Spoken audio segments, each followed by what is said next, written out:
Hey everyone, welcome back to 582 Motorsports YouTube channel. Today we're going to give the compression test, the big block chev that I've got for the drag car. We're going to give that a compression test and possibly a leak down test depending on how bad the compressions are or how good or bad the compressions are. I apologise if you guys hear any background noise. It is blowing a gale down here in New South Wales at the moment. We are in lockdown again through COVID, so may be able to get a few more videos out for you. My work as yet is up in the air if it's a essential business or not.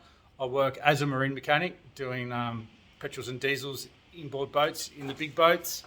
So we do a little bit of Navy work, so hopefully we can get around that using the Navy work stuff. So we're all set to go. I've got the compression tester in number 1 already. I've got my trusty snap-on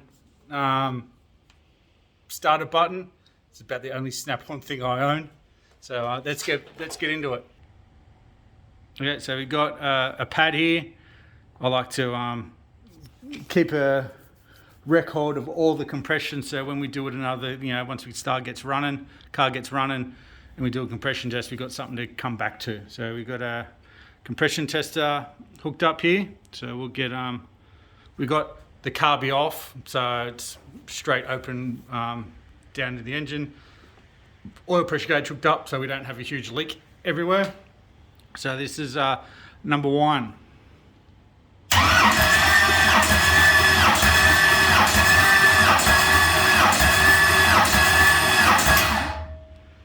Okay, so we got 150, 50, 55, 60, 165. Now, does seem a little bit low, but depending on how big the cam overlap is, we will bleed out a little bit of compression. So the car you might have seen at the start, the drag car that I built with my father, the XF, that was running about 12 and a half to 1 from memory, but a compression test had only read 175 on the gauge because it did have a big roller cam in it that did have a fair bit of overlap. So I will most probably go through and give these all a leak down test as well. Probably not today, but they will get leak down tested as well. So this is just a push-in fitting. Yeah. So let's do number 2.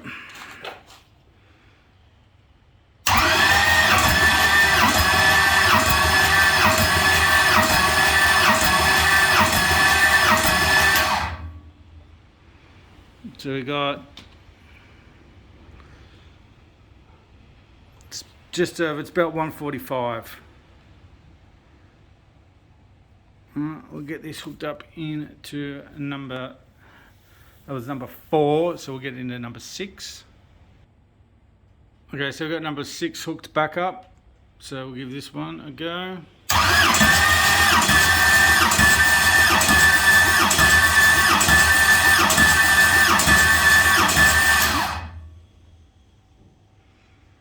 So we got that's just under 175, so we'll call that 175. Now, ready to go on number 8.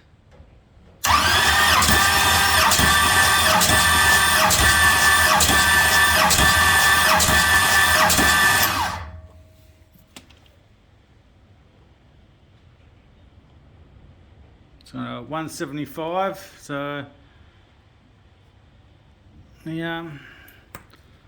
the right sides are kind of a little bit all over the shop. So, but I will swap sides. We'll get onto the left-hand side and see how they fare up. Back over the other side, back onto the left-hand bank. So we'll see how this side goes. Hopefully this one fares a little bit better.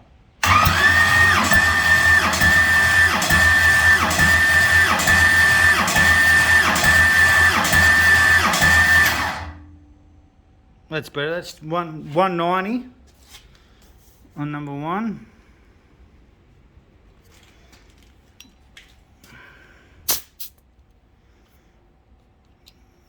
this one off. Using the number 2 on the left hand side.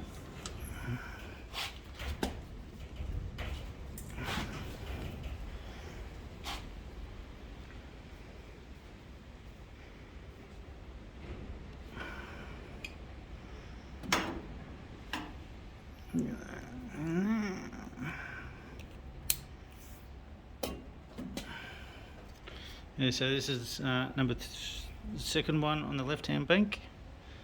So here we go.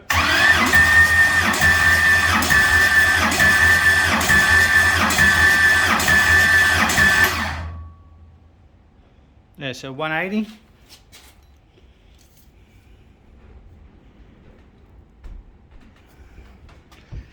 Which is where kind of I expect them would have been, all these to be. I kind of know where the background and the history of the motor, or where it come from. I would have expected to be up around the 190 mark, so I will I will perform a leak down test on it, and we'll I will perform a leak down test on it.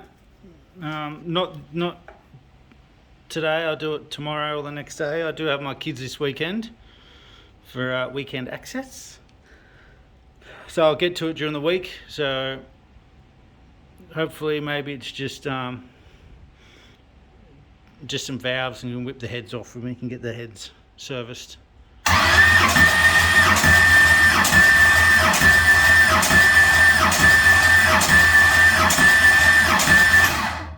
Okay, that one's 170.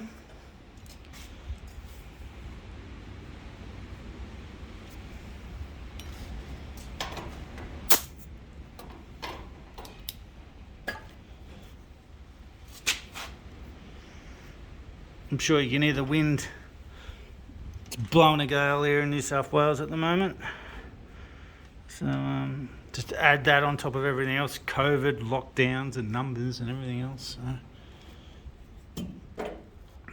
So we get this back in one-handed. There we go. Alright, last one.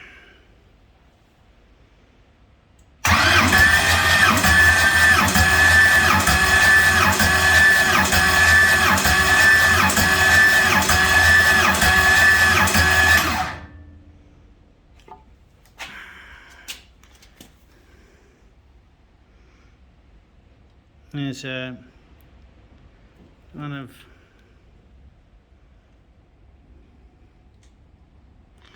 literally just about smack bang in the middle, 150 and 155, so we'll call it 152.5, eh?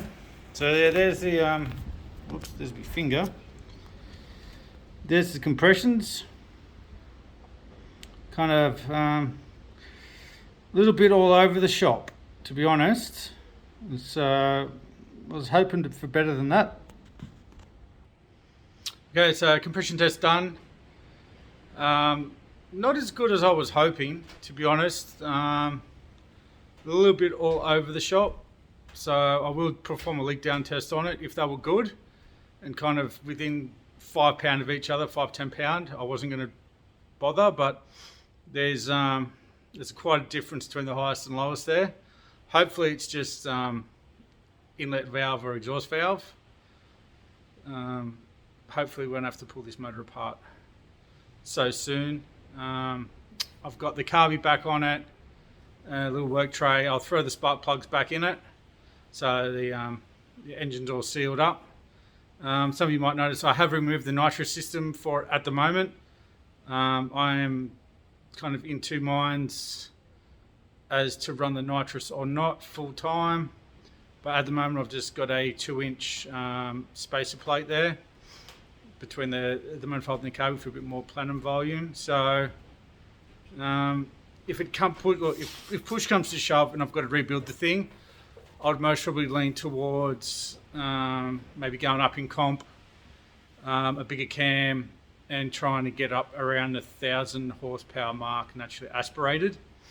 But we'll see what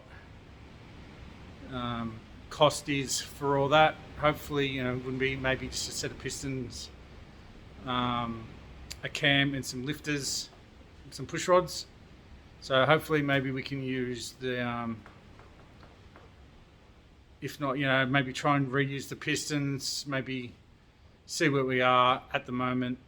If push comes to shove and it does have to come out, I wouldn't rebuild it until the car is almost ready to be on the track. I wouldn't want it to be sitting around like a fresh motor sitting there for months on end. So I'll leave it there. So next video, I'll leave this video just a compression test, and the next video will be doing a leak down on the motor behind me. Okay guys, thanks for watching. Do the like, the share, the subscribe, and I'll see you in the next video. Catch you later.